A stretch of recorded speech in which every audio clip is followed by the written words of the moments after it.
আমি কেন ঈদের সময় বাড়িতে যাইনি, বাবার বাড়ি শ্বশুর বাড়ি দুই ঈদে কোথাও আমি যাইনি, যেতে পারিনি। আসলে মেয়েদের জীবনটাই অন্যরকম। সব সময় মেয়েরা যা চায় তা করতে পারে না। পরিবার, ফ্যামিলি, আত্মীয় স্বজন, তাদের জন্য হয়তো অনেক কিছুই তাদের স্যাক্রিফাইস করতে হয়। আসসালামু আলাইকুম ভিউয়ার্স, কেমন আছেন সবাই? আশা করি যে যেখান থেকে ভিডিওটা দেখছেন সবাই ভালো আছেন।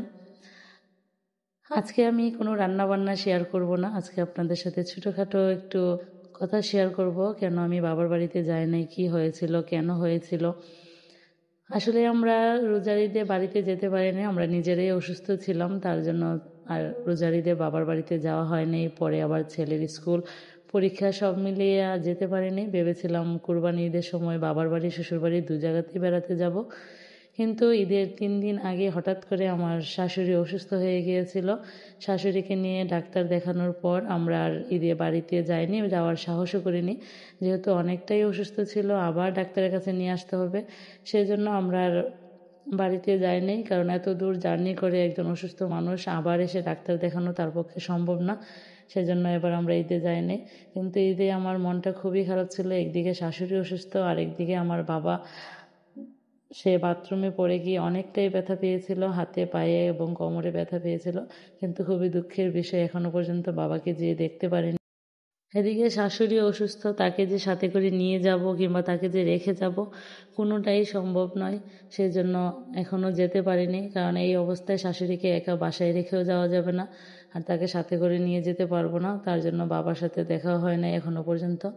আর 1 বছর হয়ে গেছে, বাবা মা ভাই বোন কারোর সাথেই দেখা হচ্ছে না, খুব কষ্ট লাগছে। আর একটা মেয়ের সবথেকে আনন্দের দিন হচ্ছে যখন কোনো ঈদের ছুটি বা যে কোনো ছুটি হোক, তখন সে শ্বশুরবাড়ি থেকে বাবার বাড়িতে যাবে, নিজের আত্মীয় স্বজনদের সাথে দেখা করবে, বন্ধু বান্ধব কাজিনদের সাথে দেখা করবে, তাদের সাথে সময় পার করবে, আনন্দ কিছু স্মৃতি মুহূর্ত পার করবে। কিন্তু তখন খুবই খারাপ লাগে যখন সে তার সেই পছন্দের জায়গাটাতে যেতে পারে না, মা বাবা ভাই বোনদের সাথে দেখা করতে পারে না। এমনিতেই আমি অনেকটাই অসুস্থ, অনেক দিন ধরে আমার গলা বসে আছে, কথা বলতে পারছি না, আর তার জন্য আমার বড় ভিডিওগুলো দেওয়া হচ্ছে না। কী আর করার, খুবই মন খারাপ, কথাগুলো বলতেও আমার খুব কষ্ট হচ্ছে।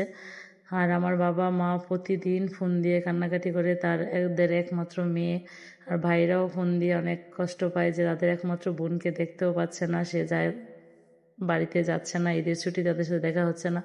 যেহেতু তারাও খুব ব্যস্ত, চাকরি বাকরি করে, সেজন্য তারা সময় করে আসতেও পারছে না, বোনের সাথে দেখাও করতে পারছে না, তাদেরও মন খুব খারাপ। যাই হোক, ঈদের দিন শাশুড়ি যেন কষ্ট না পায়, সে যেন মনে না করে যে সে গ্রামে নাই শহরে আছে, তার জন্য তার পছন্দ মতো তাদের বাড়িতে যে খাবারগুলো হয় সেই খাবারগুলো তৈরি করে নিলাম। এদিকে আমার ছোট্ট বাচ্চাটারও মন খুব খারাপ, সে ঈদের দিন বলছে আম্মু ঈদ চলে যাচ্ছে, আমাকে একটু মেহেদি দিয়ে দিবা না? পরে যাই হোক, ছেলেটাকে একটু মেহেদি দিয়ে দিলাম। ছোট মানুষ, খুব মন খারাপ করছে। তার সব বন্ধুরা দেশে চলে গিয়েছে, সে তার চাচাতো ভাই বোন মামাতো ভাই বোনদের সাথে খেলা করবে, একসাথে থাকবে, অনেক কিছু প্ল্যান করেছিল, তার কোনোটাই সফল হয় না, সেজন্য খুব মন খারাপ বাচ্চাটার। ঈদের দিন নিয়ে বের হয়েছিলাম, কিন্তু তার কিছুই ভালো লাগছে না, সে চুপচাপ আছে, সেজন্য পরে বাসায় চলে আসলাম। এদিকে কুরবানি করে আসার পর আমরাও গরুর মাংসগুলো যার যতটুকু প্রাপ্য তাদেরকে দিয়ে এখন রান্না করতে চলে গেছি। শাশুড়ির যেহেতু গ্রামের মানুষ, আগেরকার দিনের মানুষ, সে পছন্দ করে, আগে যেহেতু সবাই ফ্রিজ ছিল না, অনেক বেশি করে মাংস রান্না করে সেগুলোকে অনেক দিন জাল করে খেত। আর এখন যেহেতু ফ্রিজের জন্য মানুষ এতগুলো মাংস রান্নাও করে না, অল্প কিছু রান্না করে বাকিগুলো ফ্রিজে রেখে দেয়। তাই ভাবলাম যেহেতু এই প্রথমবার সে দেশে থেকে এসে ঢাকায় ঈদ করছে, তার পছন্দ মতো কাজগুলোই করি। সেই জন্য আমরা অনেকগুলো মাংস একসাথে করে রান্না করে নিলাম, যেন সে অনেক দিন পর্যন্ত জাল করে আগেরকার দিনের মতো অল্প অল্প করে খেতে পারে। আর যেহেতু হাই প্রেশারের রোগী, সে প্রতিদিন খেতে পারবে না, সেজন্য একটু বেশি করে রান্না করে নিলাম, যেন তার আগেরকার দিনের কথাগুলো মনে পড়ে, একটু মনটা ভালো থাকে। এদিকে কলিজা ভুনাটাও তার পছন্দ মতো করে নিলাম। যাই হোক, এদিকে রান্নাবান্না সব শেষ, শাশুড়ি বৌমা মিলে চা খেতে মনে চাইলে একটু চা খাবো। আর আপনাদের দোয়ায় বাবা এবং মা, শাশুড়ি এখন আগে থেকে অনেকটাই সুস্থ আছে, আপনারা তাদের জন্য দোয়া করবেন। আর আমার আজকের এই ব্লগটা যদি ভালো লাগে, আমার ফেসবুক পেজটাকে লাইক এবং ফলো দিয়ে দিবেন। আর যারা ইউটিউব থেকে দেখছেন, আমার চ্যানেলটাকে সাবস্ক্রাইব করে চ্যানেলের পাশেই থাকবেন।